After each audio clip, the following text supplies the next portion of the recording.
depend on me. 8:43, welcome back. Russell Kate delivers a forecast with soaring temperatures, so we call up future baby mama part 2, Desiree Nielsen, registered dietitian, mind you. You look absolutely gorgeous, by the way. Thank you so much. 8 weeks away from the new bundle of joy? Yes, just a few more weeks. Yep. Well, you know you got to stay hydrated with this heat, and that's why we wanted to bring you on. And anytime we do bring you on, you make it fun. So we have a hydration quiz. How do we stay hydrated here in this summer season? So you've got some questions with some great information backing it. Well, and I think because there are a lot of myths around hydration, because we don't realize that there isn't a great deal of hard science around how individuals should actually be hydrating on a daily basis. It's anyone's guess sometimes. So I think there's a lot of hard and fast rules that people live by, but they don't realize that they're not necessarily based in hard science. All right, so we're going to throw the questions out. You can play at home with us, and then we're going to see how we stand on this idea of hydration. So let's start. Question number 1. All right, question number 1. You need to drink 8 glasses of water a day. True or false? Okay, I'm going to say false on this because when I went to a doctor once, he said minimum 8, and it should be even more. So I'm thinking I'm going to go against common sense on this. I'll say false. You're absolutely right. Yes. You are absolutely right. And this is one that many people get wrong because we've heard it so much. It's so ubiquitous. But it's probably based on an estimation we use in clinical nutrition where you take 1 milliliter of water for every calorie that you consume. So if the average person consumes 2,000 calories, you drink 2 liters. But you might be more active. It might be hotter out. There are so many variables in the day that the best way to know if you're hydrated is to drink enough so that when you pass fluid, it's clear or very pale. Always need a good urine test after all is said and done. And it's the most individualized you can get. Okay.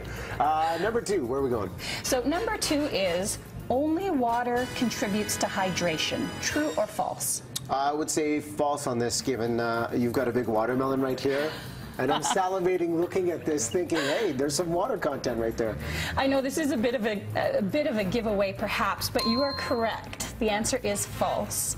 So many people don't realize, particularly around coffee, anything with fluid technically hydrates the body, and we believe that coffee is dehydrating, but it really only increases output for a couple of hours if you're susceptible. But everything you eat that contains water, most notably fruits and veggies, if you eat a lot of fruits and vegetables, watermelon is more than 90% water, so that contributes to your hydration status versus if you're eating a lot more cookies and cakes and very starchy, dry foods. So eating tons of fruits and vegetables, which are available in the summer, keep you hydrated, but tea, coffee, even beer, all contributes to hydration status. Beer, here we go. Beer. I can see some guys saying, no, sweetheart, this is good for us. Okay, question number 3. So question number 3 is drinking cold water burns calories. This is one of my favorites. Oh. I'm going to say true. I'm going to say true because your body's got to work with the temperature or something. It's exactly, you're correct. It's true, but it's one of these myths online where people say, oh, if you want to lose weight, drink a ton of ice water because your body has to burn calories. Or the flip side, that you don't want to waste your body's energy on heating up cold water. But it actually doesn't take a lot of your body's energy to do it. It takes about 18 calories for your body to heat up 2 cups of ice water to body temperature. So it's not really going to contribute to weight loss, and nor is it that bad for you. Your body knows how to do it. So if you love ice water on a hot day, go for it. Okay. Question number 4. Question number 4 is, after a workout, you should drink enough water to quench your thirst. I would say true. False. False? False. Now, this is a bit of a tricky one because there is some debate as to whether or not thirst is an adequate indicator of hydration. But when it comes to a workout, particularly when you're outside sweating a lot, the best way to know how much water you've lost is actually to weigh yourself before and after a workout. For every kilo that you've lost, or 2.2 pounds, you need to drink a liter of water. And that's the best way to ensure that you're actually replenishing everything your body loses, because you might quench your thirst far earlier than meeting your hydration needs. 1 liter for every kilo. Okay, we'll keep that in mind. Final question. Final question is, sports drink are a better hydration choice than water? Oh, okay, because of the sugar content in sports drink, I'm going to go false on this.